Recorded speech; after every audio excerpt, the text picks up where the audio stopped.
तो फ्रेंड्स, आपका ज्योति mode learning में स्वागत है। आज हम करेंगे हिंदी कृष्ण भक्ति साहित्य की प्रमुख प्रवृत्तियां बताइए। हिंदी कृष्ण भक्ति साहित्य की प्रमुख प्रवृत्तियां निम्नलिखित हैं।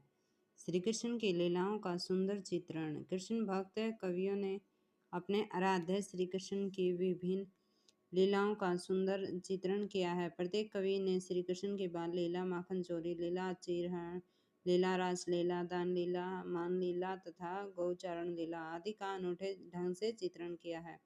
कृष्ण की बाल लीला एवं मधुरमीय प्रेम लीला के चित्रण में इन कवियों की वृत्ति विशेष रूप से रमी है। लगभग सभी कृष्ण भक्त कवियों ने माधुर्य भाव से महत्व देते हुए श्री कृष्ण गोपियों की प्रेम लीला का रसमय वर्णन किया है। कृष्ण और राधा के प्रथम मिलन की एक झांकी दृष्टव्य है।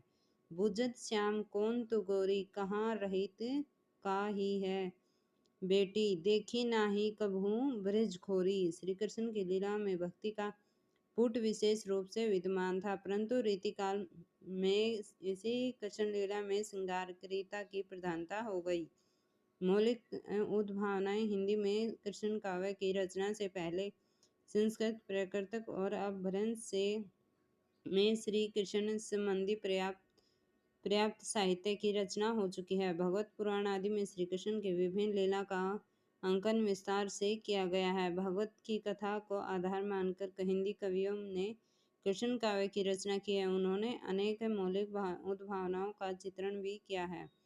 भगवत पुराण में भी कृष्ण का अलौकिक रूप और महत्व अधिक है, परंतु हिंदी के कवियों ने श्री कृष्ण को इस प्रकार चित्रित किया है कि वे धरती के अधिक निकट महसूस होते हैं। संस्कृत में राधा का वर्णन नहीं मिलता है, परंतु हिंदी कवियों ने कृष्ण के साथ राधा को अत्यधिक महत्व प्रदान किया है। उन्होंने राधा कृष्ण की युगल उपासना और युगल लीलाओं का मनमोहक चित्रण किया है। हिंदी के कृष्ण काव्य पर जयदेव और विद्यापति का गहरा प्रभाव दिखाई पड़ता है। हिंदी कृष्ण काव्य में लोक जीवन का सौंदर्य देखते ही बनता है। रस निरूपण। हिंदी कृष्ण काव्य में वात्सल्य और श्रृंगार रस का सबसे अधिक परिपाक हुआ है। शांत रस का सौंदर्य भी इस रस को देखते ही बनता है। वस्तुतः इस रस की दृष्टि से कृष्ण काव्य अत्यधिक सफल है काव्य है। सूरदास के काव्य में वात्सल्य और श्रृंगार रस का अत्यंत अद्भुत चित्रण हुआ है। वे इन दोनों रसों का कोना कोना झांकाए हैं। सूरदास ने प्रारंभ में शांत रस पर आधारित पद रचना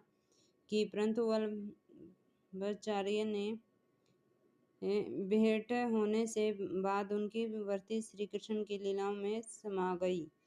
thank you for watching my channel. और